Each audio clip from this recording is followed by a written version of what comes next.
स्वागत है आपका विशाल जी। वक्तव्य प्रस्तुत करें।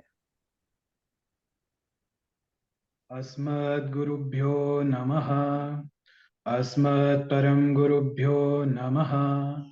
अस्मत्सर्वगुरुभ्यो नमः।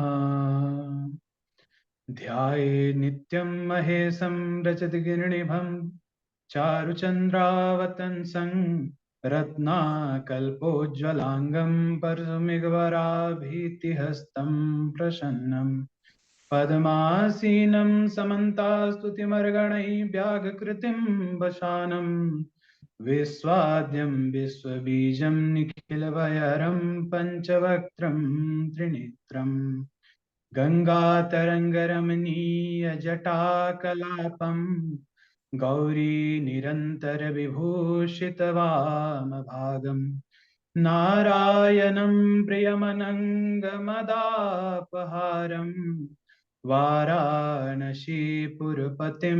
भज विश्वनाथम् कृष्ण त्वदीयपदपङ्कजपञ्जरान्ते अद्यैव मे विशतु मानसराजहंस प्राणप्रयाणसमये कफवातपित्तैः कण्ठावरोधनविधौ स्मरणं कुतस्ते भक्ति भक्त भगवंत गुरु चतुरनाम बपु एक इनके पद वंदन किए नाशत विघ्न। बोलिए श्री सांब सदा शिवाय भगवान की जय। श्री शिव महापुराण की जय।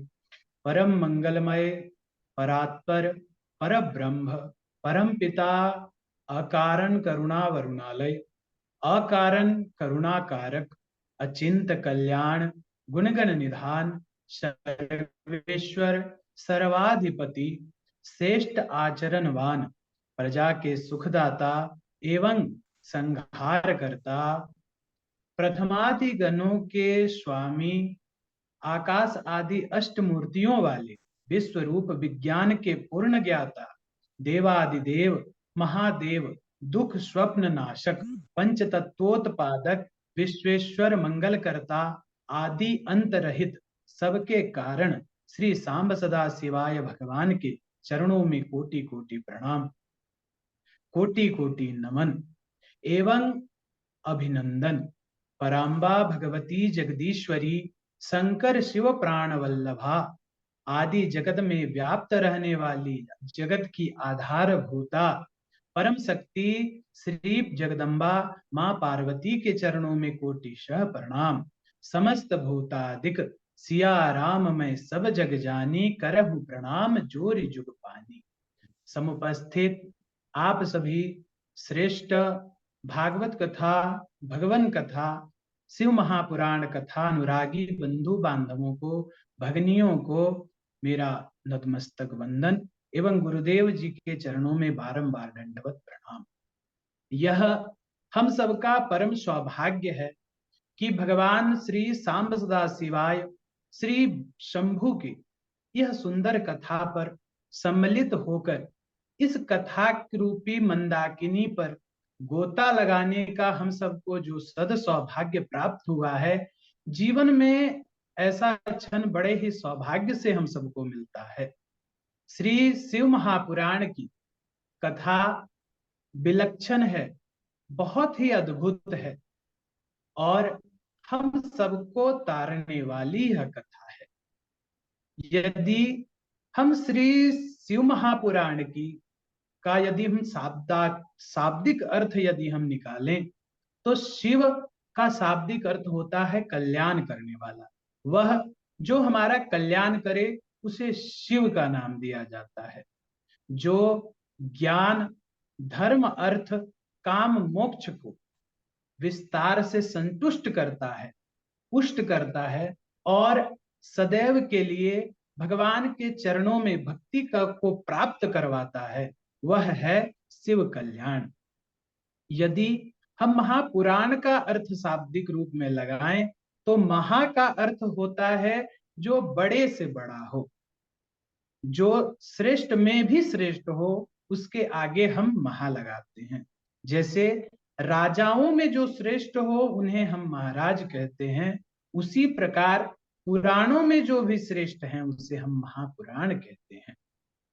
अब आगे पुराण का क्या अर्थ है? पुराण का अर्थ पुराना होना नहीं होता है। पुराण का शाब्दिक अर्थ होता है जो प्राचीन हो, फिर भी जब भी श्रोता उसको सुने, जब भी वक्ता उसका वाचन करे, तब वह नवीन के रूप में हम सबको प्राप्त हो, ऐसा प्रतीत हो जैसे यह नई है। इसे हम पुराण कहते हैं। वह लेखनी, ग्रंथ, कथा भले ही पुराना हो, किंतु जीव को सदैव सुख की अनुभूति करवाता है, ज्ञान की अनुभूति करवाता है और आनंद की अनुभूति कराता है। ऐसे ग्रंथ को, लेखनी को हम पुराण की संज्ञा देते हैं। जो भगवान से हमारा सीधा संबंध जोड़ता है, जो परमात्मा से हमारा संबंध जोड़ता है, उसे हम पुराण की संज्ञा देते हैं। अब आगे यदि हम कथा का शाब्दिक अर्थ लगाएं कि कथा का अर्थ क्या होता है, तो भगवान के सानिध्य में हमें जो सुख की अनुभूति करवाता है, जो अपने उपदेश से, अपने प्रभाव से इस आत्मा को परमात्मा का ज्ञान देता है, यह सीधा संबंध जो स्थापित कर देता है, और हमारे शरीर के त्यागने पर जो भगवान के लोक की हमें प्राप्ति करवाता है, उसे हम कथा की संज्ञा देते हैं। यह श्री शिव महापुराण की कथा की यह शाब्दिक संज्ञा हुई, अर्थ हुआ। श्री शिव महापुराण यदि हम कहें तो यह वैष्णव भक्तों का, वैष्णव भक्ति का यह उद्गम ग्रंथ है, क्योंकि भगवान शिव से बड़ा कोई वैष्णव नहीं है और श्री हरि से, भगवान विष्णु से श्रेष्ठ कोई शैव नहीं है। दोनों प्रभुओं में तनिक भी अंतर नहीं है। जिस प्रकार श्री श्याम सदा शिवाय भगवान श्री शिव जी, जिस प्रकार भगवान श्री हरि की भक्ति करते हुए अपना कार्य करते हैं, उसी प्रकार श्री विष्णु भी, हरि भी भगवान शंकर के ही ध्यान करके अपने कार्य में प्रदत्त रहते हैं। इस कारण से दोनों भगवानों में, दोनों प्रभुओं में तनिक भी अंतर नहीं है। भगवान श्याम सदा शिवाय की यह कथा वेदों और उपनिषदों का एक प्रकार से सार ही है। यह भक्ति का, ज्ञान का, वैराग्य का, इसे हम प्रसूति या घर भी कह सकते हैं। शिव तत्व को प्रकाशित करने वाला यह अलौकिक एक ग्रंथ है। यहां तक कह सकते हैं कि मृत्यु को मंगलमय बनाने वाला यह ग्रंथ है। मृत्यु को एक उत्सव का रूप देने वाला यह अनुपम ग्रंथ है, जिसका नाम है श्री शिव महापुराण। यह ग्रंथ व्यक्ति को व्यक्ति बनाना सिखाता है, समाज को सभ्यता का ज्ञान देता है, संस्कार का ज्ञान देता है। उसी प्रकार परम सत्य की अनुभूति करवाने वाला, काल या मृत्यु के भय से जो हमें मुक्त करा दे, ऐसा यह अनुपम ग्रंथ है श्री शिव महापुराण। श्री शिव महापुराण में 7 संहिताएं हैं। श्री शिव महापुराण के प्रारंभ में, जिस प्रकार सभी पुराणों में प्रारंभ में उसकी महत्ता बताने के लिए, पुराण के महत्व को दर्शाने के लिए महात्म का निरूपण किया जाता है, उसी प्रकार से शिव महापुराण में भी सर्वप्रथम महात्म का ही ज्ञान प्रदर्शित किया हुआ है। क्योंकि यदि महात्म का ज्ञान हमें नहीं होगा, जैसे उदाहरणार्थ यदि हम लें तो हम यदि व्यक्ति का हम विश्लेषण करते हैं, किसी व्यक्ति को यदि किसी दूसरे व्यक्ति के बारे में बताते हैं, तो सर्वप्रथम हम उसकी महत्ता को बताते हैं। वो किस प्रकार से दिखते हैं, वे क्या कार्य करते हैं, उस प्रकार से हम व्यक्ति का विश्लेषण करते हैं। उसी प्रकार से वह पुराण किस लिए लिखी गई है, किन लोगों का उद्धार उस पुराण ने किया है, एवं वह पुराण हमें क्या शिक्षा देती है, इस बात का निरूपण महात्म्य में किया हुआ रहता है। इसी प्रकार 7 अध्यायों में निरूपित यह श्री शिव महापुराण है। इसमें 7 संहिताएं हैं। महात्म्य में 7 अध्याय हैं। प्रथम 2 अध्याय श्री शिव महापुराण की महिमा और देवराज की कथा आती है। मध्य के 3 अध्यायों में चंचुला और बिंदुक नाम के व्यक्ति का उद्धार और शिव की प्राप्ति, शिव लोक की प्राप्ति अथवा शिव पद की प्राप्ति इसमें निरूपित है। अंतिम के 2 अध्याय में श्री शिव महापुराण श्रवण विधि, किस प्रकार से इसे सुनना चाहिए, श्रोता और वक्ता के लक्षण बताए गए हैं। इसी प्रकार महात्म का यदि हम अर्थ निकालें तो कहा जाता है कि महात्म्य ज्ञान पूर्वकम श्रद्धा भवति। यदि हमें पुराण के महात्म का ज्ञान नहीं होगा तो उस पुराण के प्रति, वक्ता के प्रति हमें श्रद्धा उत्पन्न नहीं होगी। महात्म का ज्ञान होने के बाद ही पुराण के प्रति, जो इसका वाचन कर रहे हैं उनके प्रति श्रद्धा उत्पन्न होती है, और उस श्रद्धा से फिर विश्वास उत्पन्न होता है। इसलिए किसी भी पूर्व पुराण को समझने से पहले उसके महात्म को समझना अति आवश्यक है। श्री शिव महापुराण में 7 संहिताएं हैं।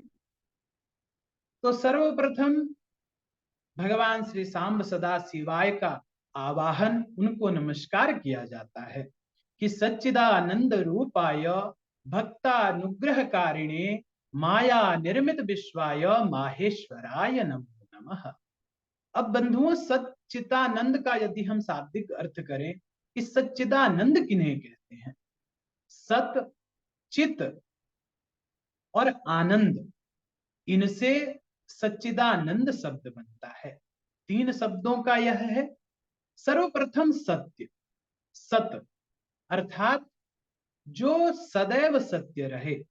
जिस प्रकार से हम प्राणी के अनेक अनेक रूप होते हैं, एक रूप जो हम समाज में अथवा सभी लोगों के सामने प्रदर्शित करते हैं, वह एक रूप हमारा होता है। दूसरा, हम प्राणियों का रूप जो अपने बंधु बांधवों के समक्ष प्रदर्शित करते हैं, वह हमारा दूसरा रूप होता है।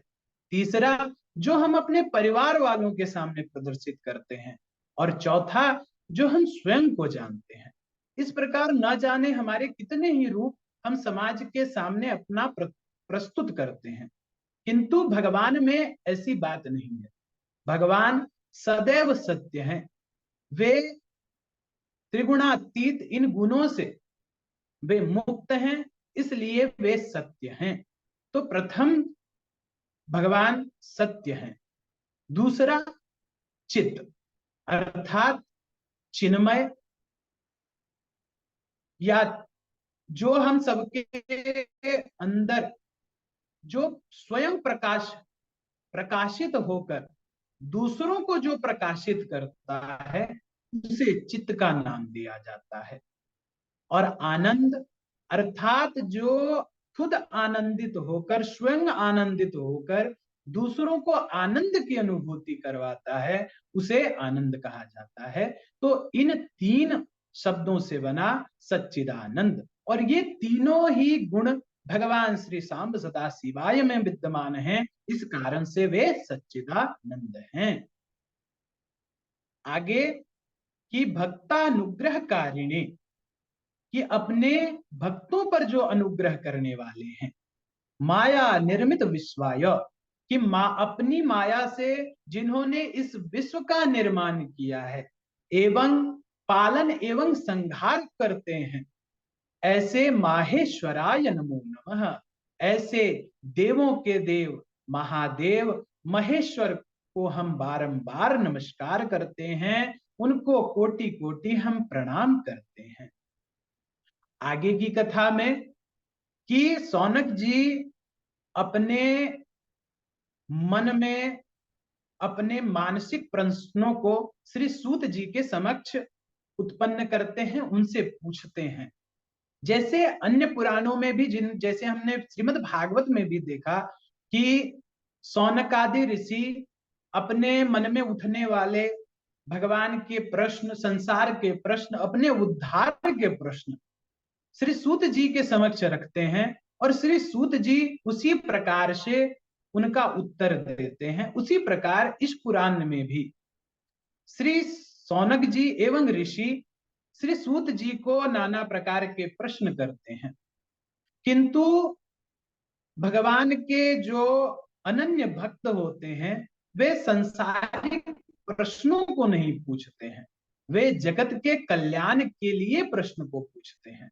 वे अपना उद्धार के साथ साथ प्राणी जितने जगत में हैं उन सबका उद्धार किस प्रकार से हो सकता है उसका भी प्रश्न पूछते हैं।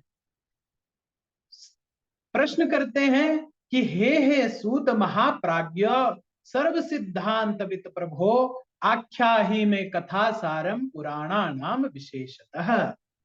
कि हे सौनक जी ने पूछा कि हे सूत जी, हे सूत जी, हे सूत महाप्राज्ञ, कि ज्ञान वैराग्य के सहित भक्ति से प्राप्त होने वाली जो हमारी बुद्धि होती है, जो विवेक होता है, वह कैसी होती है। साधु पुरुष किस काम, क्रोध और आदि जितने भी विकार होते हैं उसका निवारण करते हैं। कि प्रभो जीवश्चा सुरताम प्राप्ता प्रायो घोरे कला विहा। कि इस कलयुग में जीव जो हैं, प्राणी जो हैं, वे आसुरी स्वभाव के हो गए हैं। उनको शुद्ध बनाने का क्या उपाय है। इस जगत में अब कोई पुण्य कमाना नहीं चाहता है, उनको शुद्ध करने का क्या उपाय है। आप प्रभु मुझे कोई ऐसा साधन बताइए जो सबों के लिए कल्याणकारी हो, सबों में श्रेष्ठ हो, जिसको कर लेने मात्र से अपने आत्मा की शुद्धि हो जाए, अंतःकरण की शुद्धि हो जाए और निर्मलता के साथ सदैव उसे शिव जी की प्राप्ति हो जाए। ऐसा आप मुझे कोई साधन बताइए। सूत जी उनको उत्तर देते हैं कि धन्यस्तम मुनि शार्दूल श्रवण प्रतिलालसा अतो विचार सुधिया वचमी शास्त्रम महोत्तमम। कि हे सूत जी, हे मुनि शार्दूल, हे सौनक जी, आप धन्य हो। श्री सूत जी उनकी बड़ाई करते हैं, क्योंकि जब मुनियों को, जब संतों को भगवान के बारे में यदि कोई पूछता है, अपना उत्थान करने के बारे में कोई प्रश्न करता है, तो उन्हें बड़ी प्रसन्नता उनके चित्त में होती है।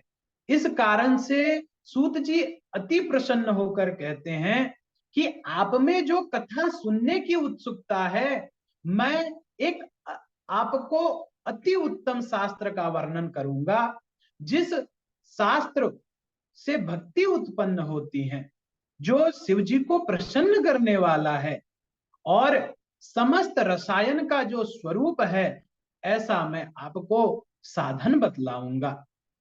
कि सर्वप्रथम इस शास्त्र को शिव जी ने ही, स्वयं शिव भगवान ने सनत कुमार जी से कहा था, क्योंकि भगवान शिव की महिमा कहने का सामर्थ्य किसी में और में नहीं है। इस कारण से भगवान शिव ने स्वयं इस कथा को श्री सनत कुमार आदि ऋषियों को सुनाया था। सनत कुमार आदि ऋषि में जो छोटे हैं सनत कुमार, उनको कहा था।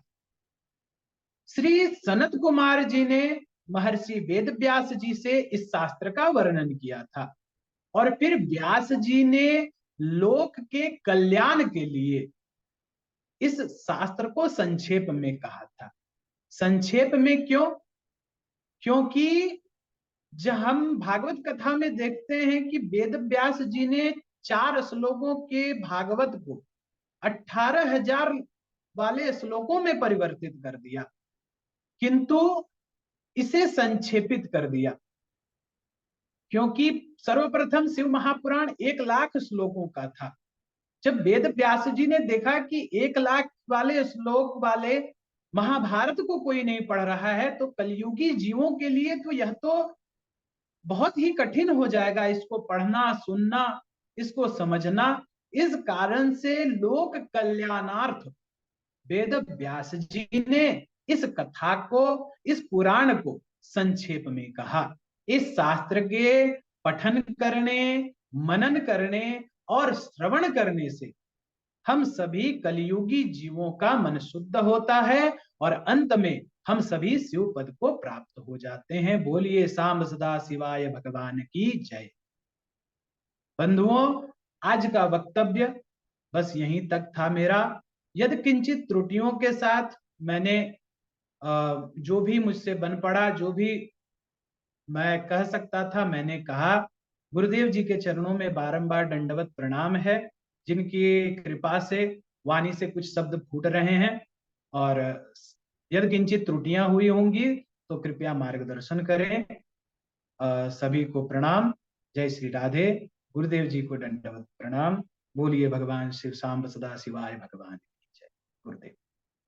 हमारे विशाल जी की भी जय हो। बहुत आपकी वाणी बहुत प्रभावशाली है और वाणी में बहुत ज़्यादा भाव रहता है। और एक ज्ञान, वैसे तो त्रुटि तो है नहीं, क्योंकि आपका पहले से ही भागवत जी का ऐसा अभ्यास रहा है कि आपकी श्लोकों में या कहीं पर त्रुटियां हो ही नहीं सकती, सवाल ही नहीं है। लेकिन आपकी वाणी में भगवान की ऐसी कृपा है कि वो सीधा हृदय पर प्रवेश करती है। बहुत अच्छा कहने का और जो शैली है, भाषा शैली है, बहुत अच्छा है। ठाकुर जी जल्दी ही कृपा करें, और हम तो चरणों में प्रार्थना करते हैं कि, क्योंकि यही वाणी हम व्यासपीठ के द्वारा सुनना चाहते हैं, बहुत उत्सुक हैं और कई महीनों से बिहारी जी के चरणों में अरदास लगाए हुए हैं। जल्दी देखिए, हम सुनना चाहते हैं, क्योंकि बहुत आनंद आता है। विशाल जी बहुत अच्छे से आप समझाते हैं और कहते भी हैं श्लोकों को, और उसका समझाने का अर्थ बहुत बढ़िया है आपका। ठाकुर जी कृपा बनी रहे। सभी प्रसन्न है। धारणा चैतन्य जी भी हैं, ये भी बोल रही हैं कि आप जो एक्सप्लेन करते हैं कुछ ऐसा करके कि समझाते हैं तो अच्छा है। हमारे डॉक्टर साहब बताएंगे बाकी।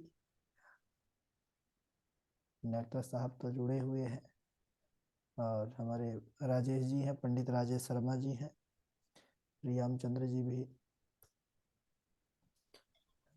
सभी लोग प्रसन्न हैं। बहुत सुंदर।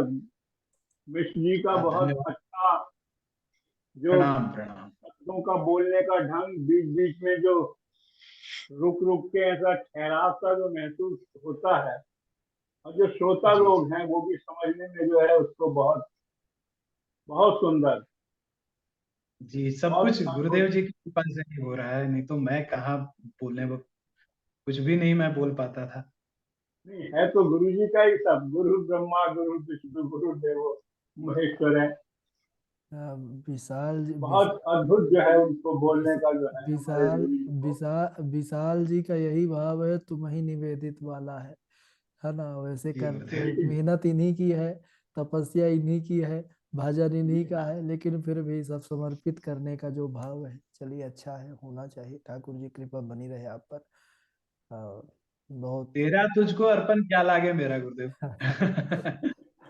नहीं, बहुत अच्छा। हाँ बहुत सुंदर, बहुत सुंदर। हृदय प्रसन्न हो गया हमारा। जी सभी। और इनके बाद कल का वक्तव्य धारणा जी आप